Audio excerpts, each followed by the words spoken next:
বর্ষবরণে আমরা আপত্তি করি না। আপনি বছরের প্রথম দিন আল্লাহ আল্লাহ করবেন, অসুবিধা কি? আপনি মুনাজাত করেন, আয় আল্লাহ বিগত বছরে যত গুনাহ করছি, এই যে পয়লা বৈশাখ আসতেছে না, আপনি বলেন আল্লাহ এই গত বছর যত গুনাহ করেছি মাফ করে দাও, আগামী বছরটা নতুন বছরটা আমার জন্য ভালো করো। এই ধরনের দোয়া করলে ভালো হইতো না? আচ্ছা, তা না করে কি করা হলো? মঙ্গল প্রদীপ জ্বালানো হলো, রাখি বন্ধন বাঁধা হলো, উলুধ্বনি দেওয়া হলো, কপালে তিলক পরা হলো, মেয়েদের গালে যুবক ছেলেরা উল্কি আঁকায় দিল। এটা কি আমার সংস্কৃতি? বলেন, এটা আমার সংস্কৃতি?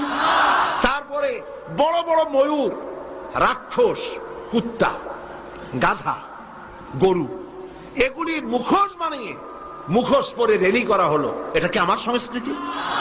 বছরের পয়লা দিনে